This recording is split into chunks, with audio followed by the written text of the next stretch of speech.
जरा सोचिए, क्या ऐसा हो सकता है कि कोई एक प्राइवेट कंपनी, मतलब एक ट्रेडिंग कॉरपोरेशन, किसी पूरे के पूरे उपमहाद्वीप पर ही कब्जा कर ले, और सिर्फ कब्जा नहीं, बकायदा उस पर राज भी करे। सुनने में किसी हॉलीवुड थ्रिलर का प्लॉट लगता है ना? लेकिन ये कोई कहानी नहीं, बल्कि इतिहास की एक बिल्कुल सच्ची और चौंका देने वाली घटना है। किसी एक देश का ऐसा अल्टीमेट कॉर्पोरेट टेकओवर जिसकी मिसाल मिलना मुश्किल है। तो चलिए आज इस पूरे सफर को डीकोड करते हैं। अब ये सब रातों रात तो हुआ नहीं, लेकिन फिर भी ये टेकओवर कितनी तेजी से हुआ, ये समझना बहुत जरूरी है। देखिए, 1757 के प्लासी की लड़ाई से इनकी शुरुआती सैन्य जीतों का सिलसिला शुरू हुआ। फिर 1764 में बक्सर का युद्ध हुआ। इसके बाद तो जैसे सब कुछ बदल गया। और फिर लगभग 100 साल बाद 1857 के उस ऐतिहासिक विद्रोह तक, जिसके ठीक बाद 1858 में इस कंपनी के शासन को पूरी तरह से खत्म कर दिया गया। ये महज एक सदी का सफर था, बस 100 साल, जिसने हमारे इतिहास की पूरी धारा ही बदल कर रख दी। तो आज हम इतिहास के इस बेहद कॉम्प्लेक्स दौर को एक बिल्कुल नए नजरिए से समझने वाले हैं। हम इसे एक मॉडर्न कॉर्पोरेट एक्सपेंशन के लेंस से देखेंगे। ये सिर्फ बीता हुआ कल नहीं है, ये असल में एक पूरे राष्ट्र का कॉर्पोरेट टेकओवर था। The English east India company का उदय और पतन। इस भारी भरकम इतिहास को आसानी से समझने के लिए हमने इसे 5 हिस्सों में बांटा है। पहला, द अल्टीमेट कॉर्पोरेट टेकओवर। दूसरा, धन की निकासी यानी एक्सट्रैक्टिंग द वेल्थ। तीसरा, बुलेट्स और ब्यूरोक्रेसी। चौथा, उपमहाद्वीप की रीवायरिंग। और पांचवां और आखिरी, कंपनी का पतन। चलिए सीधा शुरू करते हैं हमारे पहले हिस्से से, द अल्टीमेट कॉर्पोरेट टेकओवर, व्यापारियों से शासक बनने तक का सफर। यहाँ पर एक शब्द आता है, दीवानी। और सच कहूं तो ये इस पूरी कहानी का सबसे बड़ा टर्निंग पॉइंट है। हुआ क्या कि 1764 के बक्सर युद्ध के बाद 1765 में कंपनी को बंगाल, बिहार और उड़ीसा में रेवेन्यू यानी टैक्स वसूलने का अधिकार मिल गया। इसी को दीवानी कहते हैं। और पता है, इस एक चीज ने उनका पूरा बिजनेस मॉडल ही पलट कर रख दिया। मतलब अब उन्हें भारत से सामान खरीदने के लिए बाहर से सोना चांदी लाने की कोई जरूरत नहीं थी। अब वो यहीं के लोगों से टैक्स वसूलते और उसी पैसे से अपना व्यापार चमकाते। क्या गजब की स्ट्रैटेजी थी, है ना? इतिहासकारों ने इस पूरे सिस्टम को अप्रत्यक्ष शासन का एक किफायती तरीका कहा है। एक ऐसा तरीका जिसमें सीधे राज करने का आर्थिक बोझ नहीं उठाना पड़ता। आसान भाषा में समझें तो इसे सब्सिडियरी अलायंस या सहायक संधियां कहते हैं। कंपनी ने अपना पैसा और रिसोर्सेज बचाने के लिए क्या किया? उन्होंने सीधे तौर पर राज करने के बजाय स्थानीय राजाओं को अपने कंट्रोल में ले लिया। एडमिनिस्ट्रेशन का खर्च राजा का और असली पावर कंपनी के हाथ में। एकदम स्मार्ट कॉर्पोरेट मूव। अब आते हैं दूसरे हिस्से पर, धन की निकासी, द रेवेन्यू इंजन। अब जब एडमिनिस्ट्रेशन सेट हो गया तो उनका अगला और सबसे बड़ा टारगेट था ज्यादा से ज्यादा प्रॉफिट कमाना, यानी पैसा निकालना। और इसके लिए उन्होंने 2 बड़े भारी लैंड रेवेन्यू सिस्टम बनाए। जरा दोनों को कंपेयर करके देखते हैं। बंगाल में उन्होंने लागू किया जमींदारी सिस्टम। इसमें क्या था कि जमीन का टैक्स हमेशा के लिए फिक्स कर दिया गया और जमींदारों की एक पूरी नई क्लास तैयार कर दी गई जो किसानों से टैक्स वसूल कर कंपनी को देते थे। इसके बिल्कुल उलट दक्षिण भारत में लाया गया रैयतवारी सिस्टम। यहां उन्होंने डेविड रिकार्डो के आर्थिक नियमों का इस्तेमाल किया और मिट्टी के उपजाऊपन के हिसाब से सीधे किसानों के साथ डील की। दोनों ही सिस्टम्स का अल्टीमेट गोल एक ही था, अपने कॉर्पोरेट मुनाफे को मैक्सिमाइज करना। अब जरा इस नंबर पर गौर कीजिए, 40%।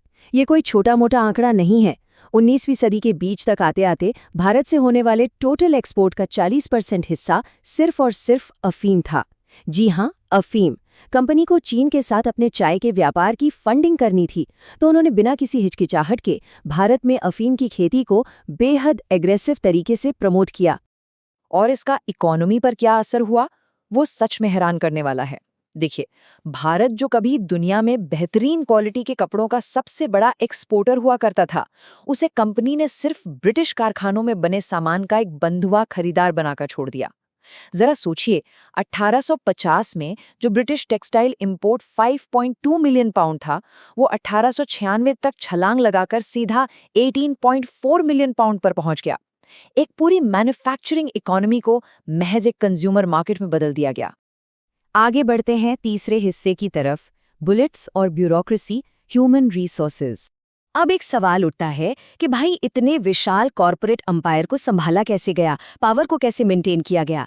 जरा 1806 के वेलोर विद्रोह से ठीक पहले के इन आंकड़ों को देखिए। कंपनी की अपनी एक प्राइवेट स्टैंडिंग आर्मी थी और उसका साइज कुल 1,54,500 सैनिक।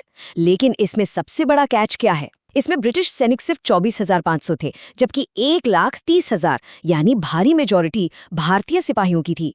मतलब उनकी पूरी कॉर्पोरेट पावर इसी प्राइवेट आर्मी के दम पर टिकी हुई थी। लेकिन एक तरफ ये विशाल आर्मी थी तो दूसरी तरफ उनकी सिविल सर्विस एलीट। अगर हम आंकड़ों की तुलना करें तो आप सच में हैरान रह जाएंगे। पूरे इंडियन सबकॉन्टिनेंट का टैक्स, यहाँ का जस्टिस सिस्टम और पूरी की पूरी सरकार चलाने वाले हैलीबरी से ट्रेनिंग पाए हुए ब्रिटिश अधिकारियों की संख्या कितनी थी पता है? ज्यादा से ज्यादा 600। जी हाँ, सिर्फ 600 लोग।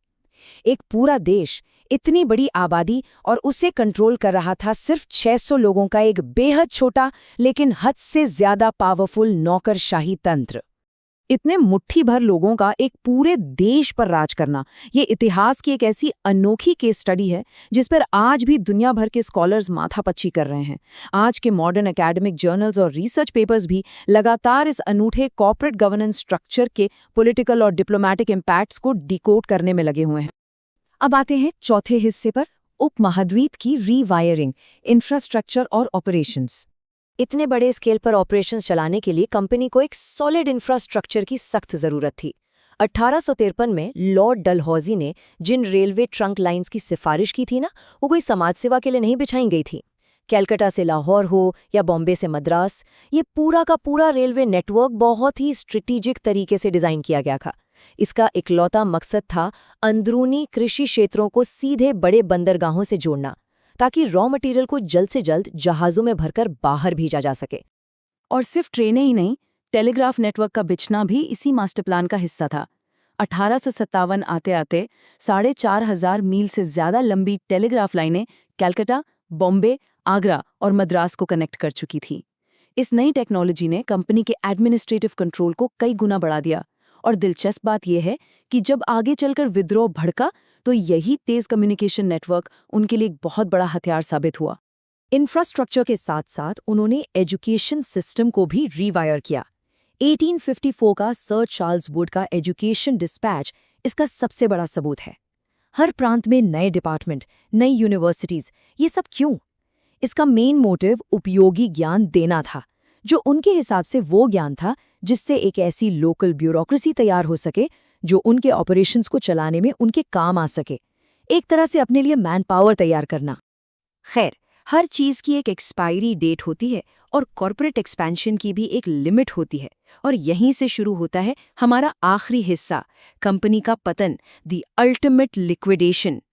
1857 का विद्रोह इस पूरी कहानी का सबसे बड़ा टर्निंग पॉइंट था। हुआ क्या कि कंपनी की बेहद एग्रेसिव नीतियां, सैनिकों से उनके भत्ते और विशेषाधिकार छीन लेना और लगातार बढ़ते लगान के डर ने एक ऐसा बारूद तैयार कर दिया था जिसमें बस चिंगारी लगनी बाकी थी। और नतीजा, लगभग पूरी की पूरी बंगाल आर्मी ने बगावत कर दी। ये इस बात का सबूत था कि इस विशाल कॉर्पोरेट मशीनरी ने जमीनी हकीकत और लोगों के गुस्से को पूरी तरह से इग्नोर कर दिया था। और इस भयंकर विद्रोह का फाइनल आउटकम क्या निकला? एक अल्टीमेट लिक्विडेशन। 1858 में ब्रिटिश संसद ने गवर्नमेंट ऑफ इंडिया एक्ट पास किया और इसके तहत इंग्लिश ईस्ट इंडिया कंपनी को हमेशा के लिए बंद कर दिया गया। उनकी सारी पॉलिटिकल और टेरिटोरियल पावर खत्म कर दी गई और ब्रिटिश क्राउन ने पूरे देश का कंट्रोल सीधे अपने हाथों में ले लिया। एक कॉर्पोरेट एरा का पूरी तरह से अंत। तो आज हम जहां खड़े हैं वहां से पीछे मुड़कर देखें तो एक बहुत बड़ा सवाल जहन में आता है। करोड़ों लोगों पर राज करने वाले इस एक प्राइवेट कॉरपोरेशन की ऐतिहासिक विरासत आखिर है क्या? आज की मॉडर्न दुनिया को इतिहास के इस सबसे बड़े और शायद सबसे अनोखे कॉर्पोरेट टेकओवर से क्या सबक लेना चाहिए? इसी सवाल के साथ हम आज की इस चर्चा को यहीं खत्म करते हैं। सोचिएगा जरूर।